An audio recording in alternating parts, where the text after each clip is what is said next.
podcast is part of the Sports Social Podcast Network. Thanks for choosing this free Anfield Index podcast. If you'd prefer to listen to this or any of our other shows without adverts, then now's the time to check out Anfield Index Pro. With AI Pro, you can supercharge your entire listening experience. You'll not only get all of our podcasts without the ads, but you'll have them far faster with our Quick Publish feature available exclusively for subscribers. AI Pro also puts you in the heart of our sound studio, with an option to listen to many of our shows live and interact with the podcasters in real time as the shows are recording. Upgrading couldn't be easier. AI Pro is available on all popular podcast platforms. Just head on over to AnfieldIndexPro.com and get started today. Good morning, good afternoon, good evening, wherever you are, whatever you're doing, and welcome to another episode of Big Decisions for Anfield Index, ladies and gents. I'm your host, Dave Davis, to you, coming from a balmy Edinburgh. It's quite warm, I've got to be honest at the moment. It's one of those, so there's sun in and out behind the clouds, but a hint of summer, which is what we're looking for, people, isn't it? Hopefully you're enjoying better weather, or nice weather, I should say, wherever you are. And a hint of a lot of things is what we're looking for, and that's what we'll be running through. What's your take on Slopp's comments about transfers and different bits? Curtis Jones wasn't shy yesterday at the press conferences. We'll talk about Trent's contract situation, renewals over transfers, what priorities you see. Anthony Gordon, who just won't go away, will we? Or the talk that way, the ticket situation latest, and FSG and Bordeaux. There is a lot to get through. There is a lot to plough on and make your calls in big decisions this week, ladies and gents. So first one, and hopefully this is unanimous. Pre-season is pre-season, and people, it's easy just to pile on and go, it doesn't mean anything to the count. I get all that. But if you're not a little bit, and you all have different levels, but if you're not a little bit excited by the Reds coming back to play at 12:30 on Saturday morning against Betis in Pittsburgh, yeah, if you're not allowed to be a little bit excited and think, what's he going to look like? Let's see the patterns of play. It's not about winning 6-0 like that. It's not going to happen. But seeing some patterns of play, some intricacies. Can you see what Slot is trying to do, even for a small period? If none of that whatsoever excites you, find me harder, ladies and gents. It's one of those. We should be excited. The Reds are set to play. The Reds are set to play in front of a crowd. So that feels big. That feels massive. It feels like the tour, the training, but more importantly, will we see any hint of the ideas translating? Will we see any patterns of play? That is what it's about, ladies and gents. So first big decision is, it's up to you how excited you are by that. But if you're not at all even 1%, just hang up, go and do a Sudoku, whatever suits you more that way. So second part, ladies and gents, the Curtis Jones and Arne Slot, I say press conference may be dramatic, but he kind of was, wasn't it? They both talked in depth. Now, I spoke to one journalist yesterday who said, before it'll just be fluff and nothing, you won't get anything from it. And then afterwards went, maybe not the case, which is good for us to talk about at the same time. So we'll start on Curtis first of all, because there's a lot of for us. The big decision is, what do you make of the Curtis Jones comments? Now, he said a lot. He's never shy, Curtis. Just for complete and utter transparency, I really like Curtis Jones as a footballer. He's got loads of physical attributes, his touch. There's certain things I think could be better. I think he's talked before about maybe holding on to the ball too long. But as a pure footballer, I adore Curtis Jones. There's a lot to like. And again, people seem to be a bit Marmite with him, but that's the way it is. But let's tackle into what was said yesterday. I mean, the first thing I liked, he talked about how they were given 6 weeks off, and he came back after 4. Didn't want the 6th, or wanted to come back, work harder with the lads being away, etc. That is a good sign. You cannot take that any other way. So that's in the pro column. The second bit, which a lot of people ruminated on, is it's the happiest that I've been. I came around as a young lad. I had a certain way of playing. This is more me. I can get on the ball more and I can do me more. Okay? I now feel in the past it was a little bit rushed. Now it's going to be where he wants us to have all the ball and kill teams. I didn't mind that. And a lot of people jumped on it. And I kind of get on first read, and without, if you hadn't seen the press conference or the videos, whatever, that people were, that's disrespectful to the previous manager. But in the context of things, I think you have to look at it honestly to say it's more his style. That's what he feels. He's being quite honest. He is very open, honest, and transparent, Curtis, a lot of the time.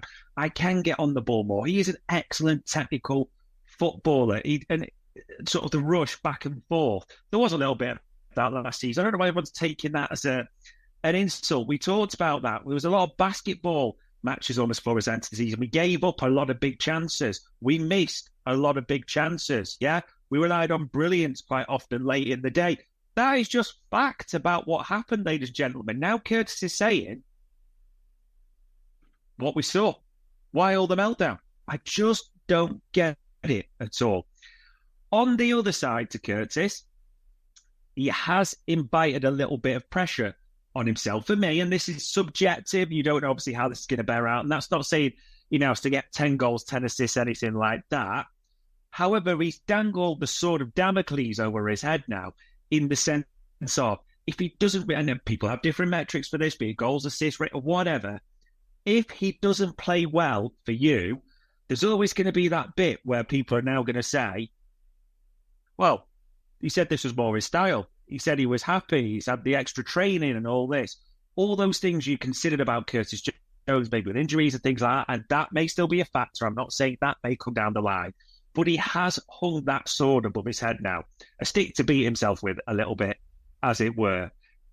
Listen, I hope he's brilliant. I hope he's absolutely shined and it all comes true and it suits him, all those types of things. However, my big decision, I don't look at those Curtis Jones comments as negative. I thought he looked bullish. He talked positively. I also get what he's saying in terms of being a player that likes to get on the ball, show his skill in tight spaces quite often. That this does suit him more than the basketball style. And let's not get away from it. That is what happened last season. We created a lot of big chances. We missed a lot of big chances. We gave up a lot of big chances. We relied quite often on the brilliance of Ali, BBD, all that type of thing. We were too open. We've all talked about this. He's not telling us anything new. I get people would just on surface look at it that way, but think about the other things he said in the interview, and this probably leads to Arne Slot and what he said, because Jones Curtis did talk about Arne, didn't he? Say he's very precise, he's got specific plans. We've all got someone who we're working with, showing us our clips and showing us all the things we're doing well and what we need to improve on, which is helping massively. So the fact he's talking like that, it does sound positive that Slot's ideas are translating. And a bit surmising, he was really, really positive, as you can see there, about Arne Slot. Harvey's done an interview and been really positive. All the noises, whether you feel they're orchestrated or not, that might be another big decision you want to make. But all the noises are positive in that regard. It's really important to say. And then the other thing about Arne Slot and the big decisions you make about him, people got excited, didn't they, yesterday? Because, yes, he didn't give much away about Trent's contract, understandably. But he was asked specifically about transfers, and he said, we are waiting for the right ones to say. I mean, in fact, in full detail of what he said, full context, the first aim I have is to work with these players. The disadvantage is that many of them are not here yet. The positive is it gives us the time to have a good look at the youngsters. And of course, Richard and I are trying to improve the squad where possible. So that was the first key part. And then the second part was, as he said, we'd probably all be surprised if there's no one arrived within the month. And I'm sure he meant by the end of the window, not that he's going to hang him up on dates there at all. But that gave hope to a lot of people because people have reacted differently to Liverpool's lack of activity. I get it, like Fulham, but Fulham are now on the board pretty much, aren't they? So not every Premier League club has signed a player bar Liverpool. So people are reacting in that way. People also talked about it, about the ones, I'm not going to go through every single comment, but the right ones for sign, how he talks about a high level. People actually jumped on that, and this is the big decision you have to make. What do you think Arne Slot meant by that? Do you think there was an implication there that it is players that have maybe gone later in tournaments, so it's taken a bit of time that way? Do you think it is almost the implication of its quality over quantity, that it might just be one or two, but two you think, well, they could maybe come into the first team like the six everyone wants, etc. Maybe a left back. Oh, people will go through all the ruminations, the permutations within their mind as well. Or is it just all being a bit overhyped and people are trying to pounce on every word? But again, a little bit similar to Curtis, there's an expectation raised, isn't there? There is an expectation that transfers are part of Liverpool's summer. The new players arrived through the door at the Axis. If there's not, people are going to say, well, hold on, you said this in Pittsburgh, didn't you? Understandably as well. And the one thing I found interesting, and we try not to talk about it too much, but you think back to Jürgen Klopp, very much wound up sometimes by transfer talk, ignored it. Very much, if you think his chats in America around transfers, very different. Slot seems quite open to a certain degree, maybe used to that, maybe used to that in Holland. I don't know fully. But for me, my big decision, bit of a refreshing change in that regard as well, rather than whenever transfers mentioned, almost a journo being shot down. But you will make your calls on Jones's comments, Slot's comments. Very interesting for me. Now, another story that you've got to make a big call on. It's almost the renewal over transfer situation, as in renewals are the priority, and Trent Alexander-Arnold's renewal, as quite a few patch journos have written, is the priority for Richard Hughes. That is his focus. And there's been various rumours floating around social media this week. Isn't there something around or up to £300,000 a week has been offered to Trent? And you've even seen people with, the screenshots of the stadium where the works are being done. Is that 66? Is that 2029? It's all a bit ferocious, isn't it, on social media with it all a little bit at the moment. But there you go. But that's the stories we've seen. Trent's contract renewal is the priority. Now, I had a few thoughts on this, and I want to give a shout out. If you've not seen it, Sam Maguire did a brilliant piece on it in his Patron, where he talked about the implications. I didn't necessarily agree with all of it, but I thought a lot of similar points and some really good call-outs. Rather than me sort of surmise that, praise it, criticize, whatever you want to call it, I would suggest you read that. And yeah, if there's two, I'd always say subscribe to it. And it's David Lynch and Sam Maguire for different reasons, but just because of the nature. So the big thing about Trent, there's lots of positives for doing the renewal, isn't it? The Scouser in this team, the message it sends to the wider football world that Liverpool keeps its top stars and rewards them. Also, you argue the message it sends to other players, even the Van Dijks, the Salahs, that, again, Liverpool keep their top stars. They are serious about building on top of what's there going forward rather than ripping anything up, etc. The player himself, with generational talent, the crossing ability, the passing, there's so many positives about Trent as a Liverpool player we can wax lyrical on. It's unreal. But it's about balance at this time. And this is your big decision, how you see it. I would see it ultimately as a big, big positive. And because of the context of where we are in, how much Richard Hughes, everyone has to do, Anfield, I would see it that way. However, it's okay to consider other factors in terms of, could we realistically be paying somewhere near 300 grand a week to a right back?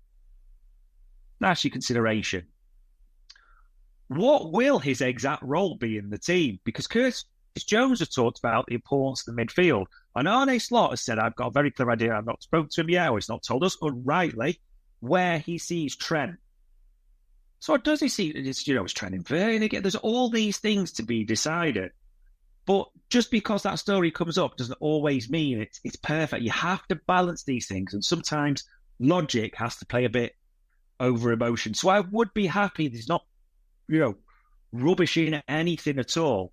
But there would be a part of me is thinking, depending on how much it is, maybe we'll never know the exact figure for obvious reasons. But 300 grand a week for a right back is a question people are entitled to ask, while still thinking Trent is generating brilliant and all this. There's nothing wrong with having the two together. They're not mutually exclusive.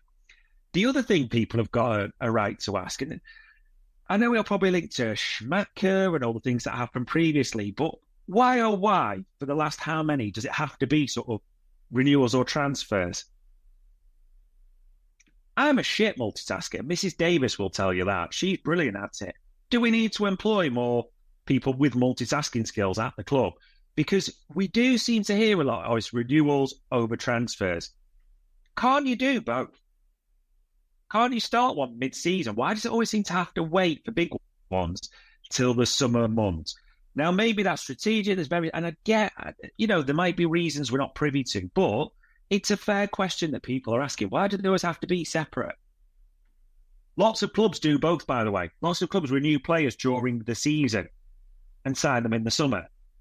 Most clubs do that. Some do it, in the summer, renewals, etc. But we just seem to be one all over the other. So that is very, very bizarre for me. But just one thing that I would say I've picked up specifically. You will make your own big decision on that, ladies and gents. The Anthony Gordon situation. This kind of feels like, will it be last year's Ryan Gravenberch? Now, it's a little bit different because I know with Ryan Gravenberch, Pep and Klopp really wanted him last season. It dragged on. It was all about, will Bayern ever give the tick in the box? Or it took right to the last day, but it happened. The player wanted the move. This one's a little different in the sense we're not fully sure exactly on the stats guys, Richard Hughes, what they exactly think of Anthony Gordon. There's no debate in that. It's clear that he's a massive Liverpool fan. It's clear that Newcastle offered him to him in conjunction with Jarell Quansah. It's clear that they thought the transfer was happening. They tried to make it happen. Him and his agent, he's a Liverpool fan, all those things that we know for definite. As David Lynch said a couple of times, and he reiterated again today, it would not surprise him if this is revived later in the summer. And the other element is Anthony Gordon's contract situation, isn't it? That according to reports, we don't know for definite, he doesn't have too long left on his contract, a couple of years, it seems, potentially. So next summer, he will only have a year, reduced transfer value. So if you're going to get maximum value on a sale, now's the time. And again, I understand there's the element of, I don't know if we've got space, Luis Diaz, is it more and Mosa? All those things come in. My big decision on this is, I don't think this is done for the summer either.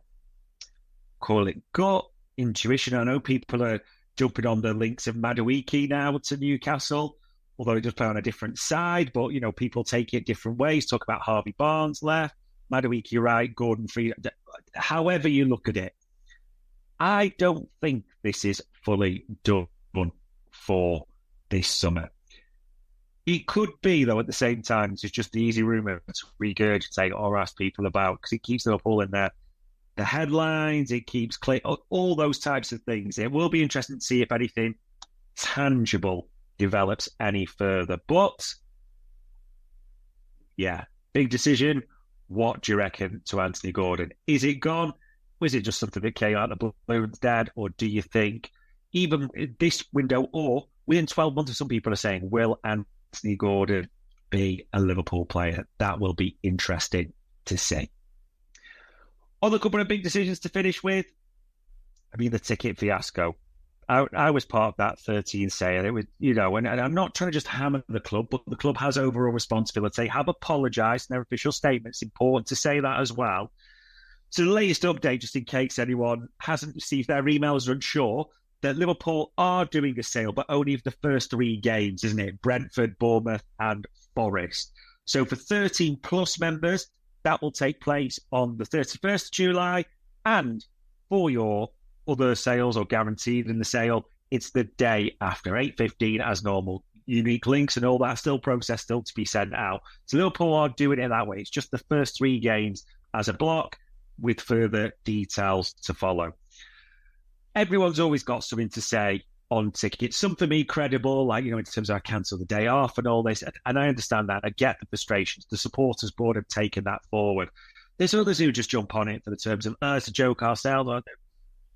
It's not about agreeing, not disagreeing. It's just all stuff that's not relevant to this specific point. So you can think big decision-wise, whatever you think about tickets, to be honest, in this one. My point was more just to hope that everyone's seen their emails. Check your junk, not literally your junk email, in terms of emails from Liverpool if you've not received anything. But that's the latest update, that it's the first 3 games and it's next week. Those unique links will be sent out and the sales commence from for the first 3 games, ladies and gents. And the final bit, I mean, there's a lot been said about this. There's a lot been said about FSG. I mean, this was a hell of a development during the week. The Bordeaux Council made it clear that Liverpool had re-engaged. Oh, sorry, let me be clear. FSG had re-engaged over the option to buy Bordeaux when they were looking for guarantees, weren't they, over the rent and certain inquiries. Then the Metropolitan Council of Bordeaux released their statement saying, yes, we are prepared because it's the only option on the table. They were really clear on that. Just a bit of side-eye there.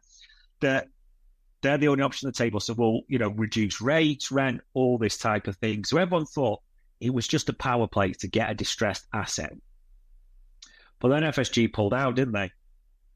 And Bordeaux have filed for bankruptcy. They are, ceased to exist. And I'm not pretending I'm an expert in French law by any means, but they put, and it's a sad thing if you think about that club and all the players they've had over the years. If you watched your football, like Zidane there, Gorkov, you could go on for a good while about all the talent that's played at Bordeaux. It is a big club in France. You shouldn't ignore that. It tells you everything that there's a club in League 2 with a 42,000-seater stadium. Yeah, or League 2 for the Continentals, as it were. So there's that, which was sad in a way.